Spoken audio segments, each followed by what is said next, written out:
Ms. Hanabusa. Thank you, Mr. Chair. Secretary Carter, on page 4 of your testimony, you make an interesting statement. Basically, you say that if you're given the authority to transfer funds or reprogram funds, that the dollars would be sufficient in the base budget. But what you need to do is take them from the investment accounts to the operations and maintenance accounts. In addition to that, Admiral Greenert says on page 8 of his testimony that if he has transfer authority as well, he can probably reduce the impact on his O&M. And on page 7 of General Amos's testimony, he also talks about transfer authority. I'm not quite sure where he's going to transfer from, but he has $406 million shortfall in terms of operation and maintenance, and we've been having the discussion of operations and maintenance. So what exactly do you need in terms of the transfer authority that you're asking for? And I do understand. We're talking about two things. We're talking about a short-term solution for the immediate 2013 to offset the CR as well as the sequestration. And then we're going to discuss, hopefully, if you answer me quickly enough, a long-term issue as well. So can you tell me, and if whatever authority you want, will that take care of Admiral Greenert plus General Amos and anyone else who needs this authority? Well, there are two problems here. Right. One is the continuing resolution. We very much need and would like to have an appropriations bill, a normal appropriations bill that'll relieve us from the CR, and no question about that. That'll relieve a lot of the pressure that we're talking about today. With respect to sequester, it's we only have a few months left, and we have to absorb $46 billion. What that means is you kind of have to go wherever you can get the money in that period of time. And so while additional flexibility is always helpful, at this point it doesn't help that much. But the implication of your statement is, what you can assume from your statement, is that there are some funds of money that could, if you were given this flexibility, you could transfer. And I assume, because of the statement, that it provides sufficient total base budgets to DOD, but these numbers or these monies are in the wrong bucket, for lack of a better description, that you can do something with this authority, correct? Yes, if we had a full appropriations bill, the part of the problem that we've been discussing today, namely that related to the continuing resolution, would be alleviated. Sequester would still remain. Let me ask Secretary Hale if he wants to add anything to that. The only thing I'd add, if we do end up on a continuing resolution, what we'd like the appropriators to do through the CR is to eliminate the limit. There's a legal limit on the amount of money we can move. It's $4 billion on general fund accounts.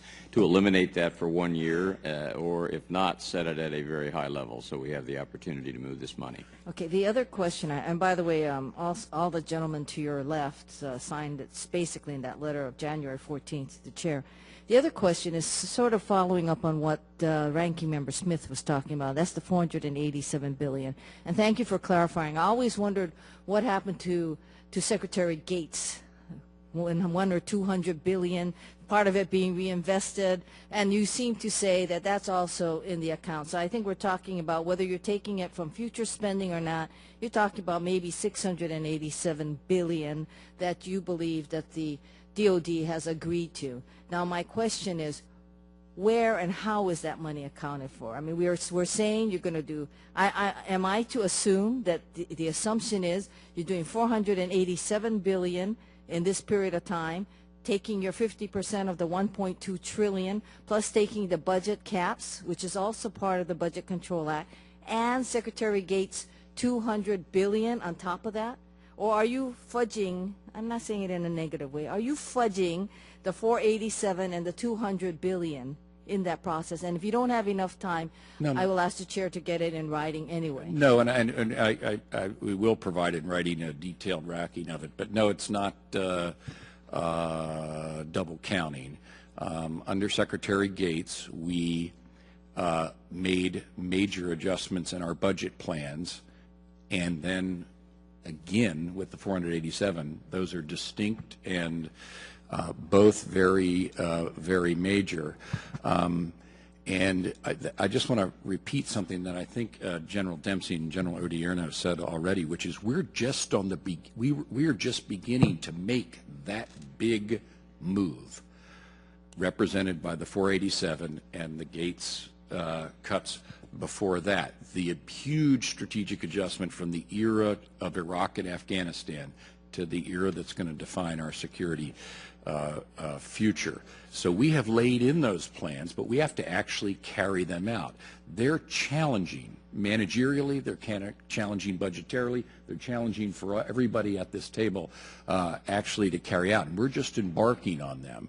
And that's why, as we try to make this historic adjustment with $487+ billion cut, to have on top of that this turmoil associated with the CR and the sequestration just makes it doubly difficult. We're happy to do the first part, to make the post-Iraq and Afghanistan adjustment, but it's almost impossible to do it in this environment of uncertainty and turmoil.